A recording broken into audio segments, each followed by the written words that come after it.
हम सब गर्दन पर विराजमान दिगंबर, हाथ में झाड़ू और कलश धारण करने वाली अलंकृत मस्तक वाली भगवती शीतला की वंदना करते हैं। जय शीतला माता। आप सभी पर शीतला माता की कृपा सदैव बनी रहे। हर साल चैत्र मास के कृष्ण पक्ष की सप्तमी और अष्टमी तिथि के दिन शीतला माता की पूजा की जाती है और कथा का श्रवण किया जाता है। तो आज के इस वीडियो में आप सुनेंगे शीतला माता की कथा। अगर आपके यहाँ पर सप्तमी तिथि के दिन शीतला माता की पूजा का विधान है तो एक दिन पहले अनिश्चित तिथि को जो पकवान आपके यहाँ पर बनाए जाते हैं उनका भोग अगले दिन यानी सप्तमी तिथि को सुबह सूर्योदय से पहले पहले हो सके तो शीतला माता को अर्पित करना चाहिए और फिर सच्चे मन से कथा का श्रवण करना चाहिए। साथ ही शीतला माता से स्वयं और अपने बच्चों की, अपने परिवारजनों की सभी रोगों और बीमारियों की सुरक्षा की प्रार्थना करनी चाहिए। कथा का श्रवण करके भी शीतला माता की कृपा प्राप्त होती है। तो चलिए प्रिय श्रोताओं, शीतला माता की कथा का श्रवण करने से पहले विनायक जी की कथा का श्रवण करते हैं। सभी मिलकर प्रेम से बोलिए विनायक जी महाराज की जय। एक गांव में माँ बेटी रहती थी। एक दिन वह अपनी माँ से कहने लगी कि गांव के सब लोग गणेश मेला देखने जा रहे हैं, मैं भी मेला देखने जाऊंगी। माँ ने कहा कि वहाँ बहुत भीड़ होगी, कहीं गिर जाओगी तो चोट लगेगी। लड़की ने माँ की बात नहीं सुनी और मेला देखने के लिए चल पड़ी। माँ ने जाने से पहले बेटी को 2 लड्डू दिए और 1 घंटी में पानी दिया। माँ ने कहा कि 1 लड्डू तो गणेश जी को खिला देना और थोड़ा पानी पिला देना, दूसरा लड्डू तुम खा लेना और बचा पानी भी पी लेना। लड़की मेले में चली गई। मेला खत्म होने पर सभी गांव वाले वापस आ गए, लेकिन लड़की वापस नहीं आई। लड़की मेले में गणेश जी के पास बैठ गई और कहने लगी कि 1 लड्डू और पानी गणेश जी तुम्हारे लिए और 1 लड्डू और बाकी बचा पानी मेरे लिए।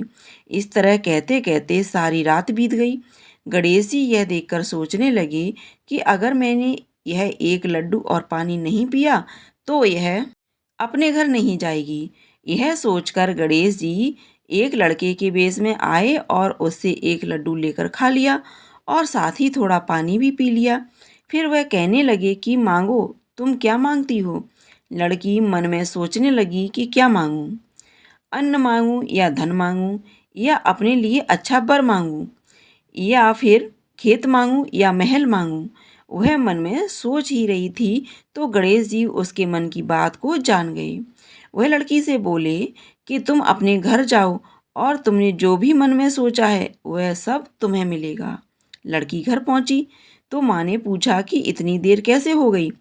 बेटी ने कहा कि आपने जैसा कहा था मैंने वैसा ही किया और देखते ही देखते जो भी लड़की ने सोचा था वह सब हो गया था। एक बार गणेश जी छोटे बालक के रूप में चिमटी में चावल और चमचे में दूध लेकर निकले। वे हर किसी से कह रहे थे कि कोई मेरी खीर बना दो, कोई मेरी खीर बना दो। एक बुढ़िया बैठी थी, उसने कहा ला मैं बना दूं। वह छोटा सा बर्तन चढ़ाने लगी। तब गणेश जी ने कहा कि दादी माँ, छोटी सी भगोनी मत चढ़ाओ, तुम्हारे घर में जो सबसे बड़ा बर्तन हो वह चढ़ा दो। बुढ़िया ने भी वही चढ़ा दिया। वह देखती रह गई, वह तो पूरा भर गया। गणेश जी ने कहा दादी माँ, मैं नहाकर आता हूँ। खीर तैयार हो गई तो बुढ़िया के पोते पोती खीर खाने के लिए रोने लगे। बुढ़िया ने कहा गणेश जी, आपके भोग लगाना रह गया है, कहकर चूल्हे में थोड़ी सी खीर डाली और कटोरे भर भर कर बच्चों को दे दी। पड़ोसन ऊपर से देख रही थी। बुढ़िया ने सोचा यह चुगली खा लेगी तो कटोरा भरकर उसमें भी पकड़ा दी। बेटे की बहू ने चुपके से 1 कटोरा खीर खाई और कटोरा चक्की के नीचे छुपा दिया। अब गणेश जी नहीं आए। बुढ़िया को बहुत भूख लग रही थी। 1 कटोरा खीर का भरकर किवाड़ के पीछे बैठकर एक बार फिर कहा गणेश जी, आपके भोग लगाना चाहती हूँ और खाना शुरू कर दिया।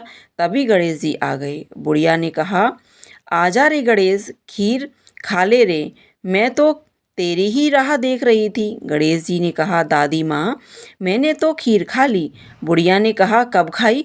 गणेश जी ने कहा जब तेरे पोते पोती ने खीर खाई तब तेरी पड़ोसन ने खाई, तब तेरी बहू ने खीर खाई, और जब तूने खाई तो पूरा पेट ही भर गया। बुढ़िया ने कहा, बेटा, और सारी बात तो सच है, पर बहू बिचारी का तो नाम मत लेबे। वह तो सुबह से काम में लग रही है, उसने खीर कब खाई। गणेश जी ने कहा, चाकी के नीचे देख, जूठा कटोरा पड़ा है। तूने तो मेरे भोग को लगाया तो वैसे ही खा गई। बुढ़िया ने कहा, बेटा, घर की बात है, घर में ही रहने दो। बात बची हुई खीर का क्या करूं? गणेश जी ने कहा, नगरी जिमा दे। लोगों को न्योता दिया तो सब लोग हंसने लगे और बोले, कल तक तो खाने का पता नहीं था, आज नगरी जिमाएगी। फिर भी लोग आए और ठाठ से जिमे। नगरी में जिमा दी सब लोगों को। राजा को पता लगा तो बुढ़िया को बुलाया और कहा, क्यों बुढ़िया, ऐसा चुरू तेरे घर अच्छा लगे हमारे घर? बुढ़िया ने कहा, राजा जी आप ले लो। राजा ने खीर का चुरू महल में मंगा लिया। लाते ही खीर में कीड़े मकोड़े बिच्छू कंसल हो गए और दुर्गंध आने लगी।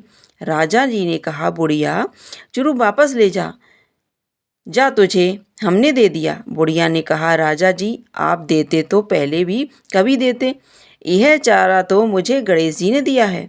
बुढ़िया ने वापस लिया, लेते ही सुगंधित खीर हो गई। घर आकर बुढ़िया ने गणेश जी से पूछा, बची हुई खीर का क्या करूं? गणेश जी ने कहा, झोपड़ी के कोने में गड्ढा खोद कर गाड़ दे, उसी जगह सुबह उठकर वापस खोदेगी तो धन से 2-4 ढेर मिलेंगी। ऐसा कहकर गणेश जी अंतर्ध्यान हो गए। जाते समय झोपड़ी की लात मारते गए तो झोपड़ी के स्थान पर महल हो गया। सुबह बहू ने फावड़ा लेकर पूरे घर को खोद लिया तो कुछ भी नहीं मिला। बहू ने कहा, सासू जी, थारो गणेश जी तो झूठो है। सास ने कहा, बहू, म्यारो गणेश जी झूठो तो नहीं, ला मैं देखूं।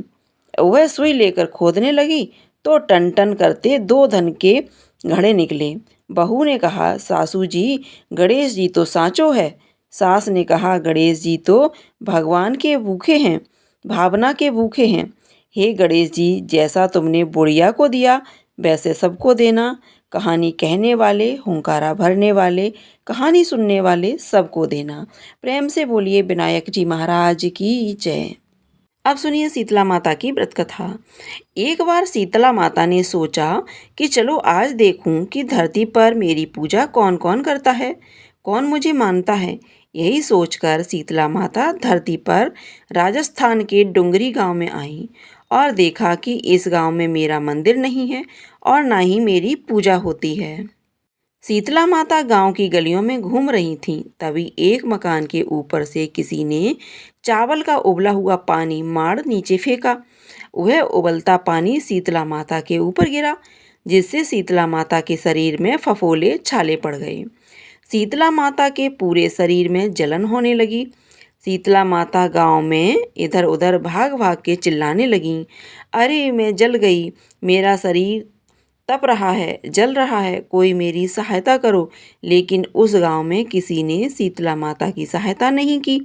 वहीं अपने घर के बाहर एक कुम्हारन महिला बैठी थी। उस कुम्हारन ने देखा कि अरे यह बूढ़ी माई तो बहुत जल गई है, इसके पूरे शरीर में तपन है, इसके पूरे शरीर में फफोले पड़ गए हैं, यह तपन सहन नहीं कर पा रही है। तब उस कुम्हारन ने कहा, हे माँ, तू यहाँ आकर बैठ जा, मैं तेरे शरीर के ऊपर ठंडा पानी डालती हूँ। कुम्हारन ने उस बूढ़ी माई पर खूब ठंडा पानी डाला और बोली, हे माँ, मेरे घर में रात की बनी हुई रबड़ी रखी है, थोड़ी दही भी है, तू दही राबड़ी खा ले। जब बूढ़ी माई ने ठंडी ज्वार के आटे की राबड़ी और दही खाया तो उसके शरीर को ठंडक मिली। तब उस कुम्हारन ने कहा, आ माँ, बैठ जा, तेरे सिर के बाल बहुत बिखरे हैं, ला मैं तेरी चोटी गूँथ देती हूँ। और कुम्हारन माई की चोटी गूँथने हेतु कंघी बालों में करती रही। अचानक कुम्हार की नज़र उस बूढ़ी माई के सिर के पीछे पड़ी तो कुम्हारन ने देखा कि एक आँख बालों के अंदर छुपी है। यह देखकर वह कुम्हारन डर के मारे घबराकर भागने लगी। तभी उस बूढ़ी माई ने कहा, रुक जा बेटी, तू डर मत, मैं कोई भूत प्रेत नहीं हूँ, मैं शीतला देवी हूँ। मैं तो इस धरती पर देखने आई थी कि मुझे कौन मानता है, कौन मेरी पूजा करता है। इतना कहकर माता 4 भुजा वाली हीरे जवाहरात के आभूषण पहने, सिर पर स्वर्ण मुकुट धारण किए अपने असली रूप में प्रकट हो गई।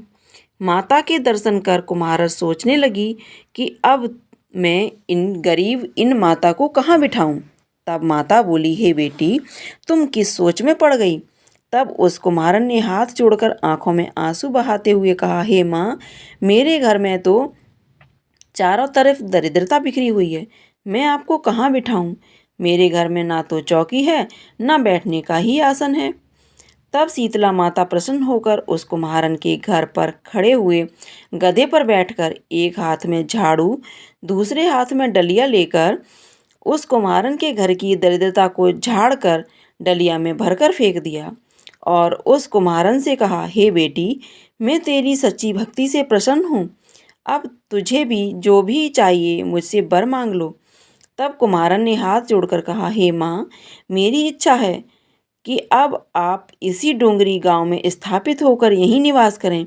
जिस प्रकार आपने मेरे घर की दरिद्रता को अपनी झाड़ू से साफ कर दिया, ऐसे ही आपको जो भी भक्त होली के बाद की सप्तमी को भक्ति भाव से पूजा कर अष्टमी के दिन आपको ठंडा जल, दही व बासी ठंडा भोजन चढ़ाए, उसके घर की दरिद्रता को दूर करना एवं आपकी पूजा करने वाली महिला का अखंड सुहाग रखना, उसकी गोद हमेशा भरी रखना। साथ ही जो पुरुष शीतला अष्टमी को नाई के यहाँ बाल न कटवाए, धोबी को कपड़े धुलने ना दें और पुरुष भी आप पर ठंडा जल चढ़ाकर, नारियल फूल चढ़ाकर परिवार सहित ठंडा बासी भोजन करे, उसके काम धंधे व्यापार में कभी दरिद्रता नहीं आएगी। तब माता बोली, तथास्तु। हे बेटी, जो तूने वरदान मांगे हैं मैं सब तुझे देती हूँ। हे बेटी, तुझे आशीर्वाद देती हूँ कि मेरी पूजा का मुख्य अधिकार इस धरती पर सिर्फ कुम्हार जाति का ही होगा। तभी उसी दिन से डुंगरी गांव में शीतला माता स्थापित हो गई और उस गांव का नाम हो गया शीतल की डुंगरी। सील की डुंगरी भारत का एकमात्र प्रमुख मंदिर है। शीतला सप्तमी के दिन यहाँ बहुत विशाल मेला लगता है। शीतला माता की जय। अगर आपको ये कथा जानकारी पसंद आई हो तो कमेंट बॉक्स में जा कर के शीतला माता की जय अवश्य लिखिएगा। साथ ही साथ वीडियो को लाइक कीजिएगा, चैनल को सब्सक्राइब कीजिएगा।